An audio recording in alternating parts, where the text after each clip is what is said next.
Okay, so we want to talk about if I have two elements, two atoms, and I want to make an ionic bond. So let's refresh.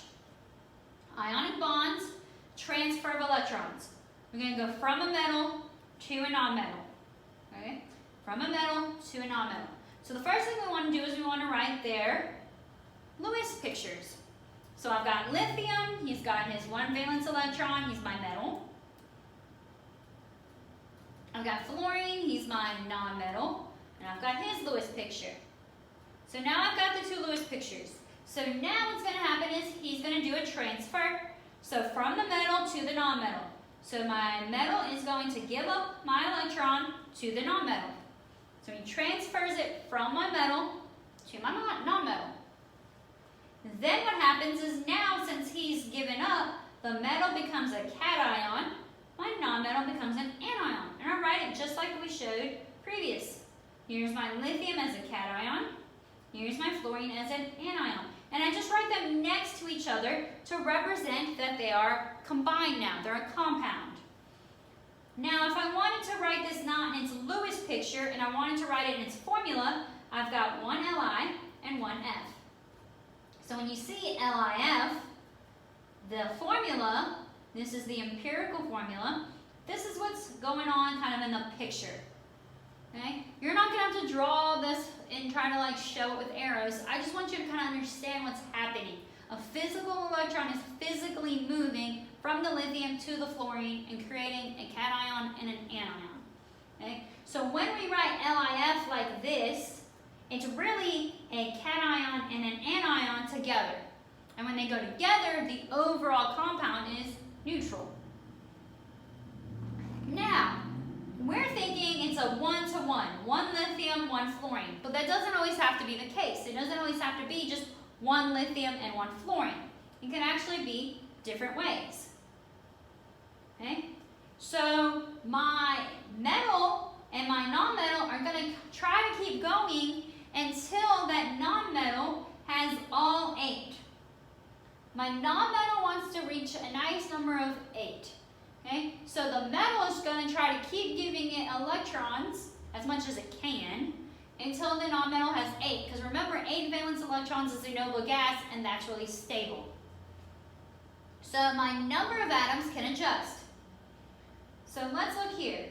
Here I have oxygen. Oxygen has 6 valence electrons. Okay?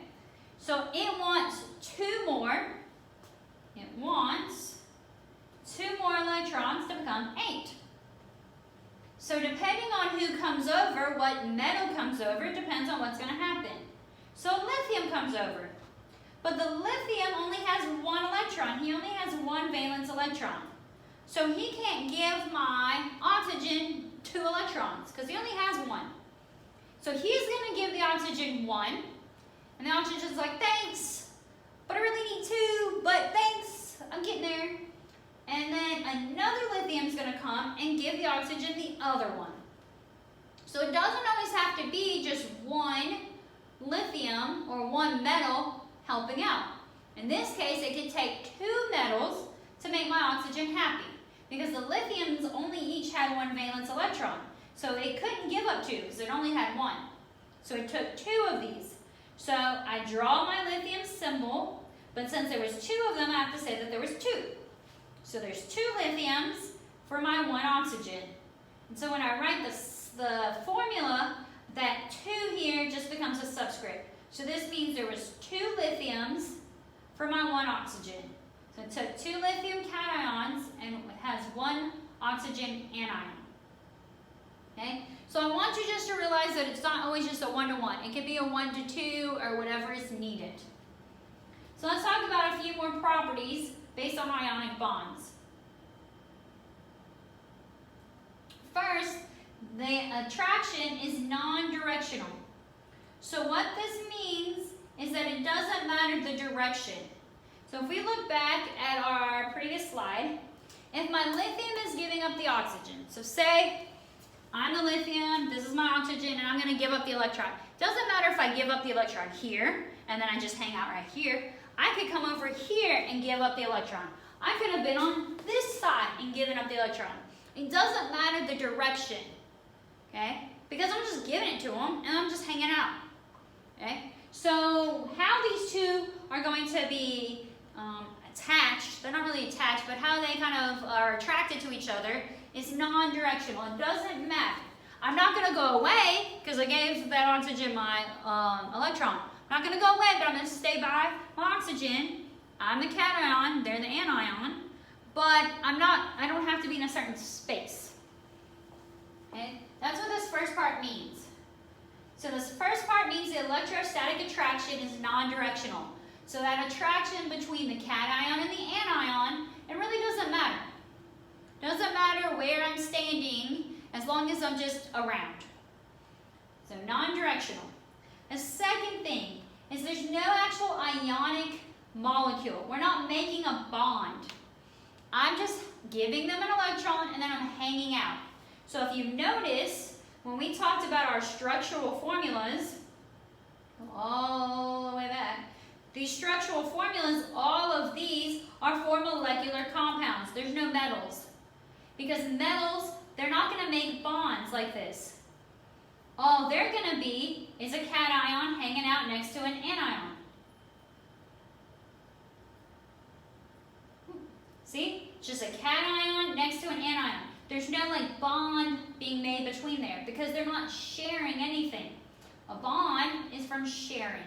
So there's no actual ionic molecule. This is why we have the word compound and we have the word molecule. There's an ionic compound because that's just the transfer of electrons.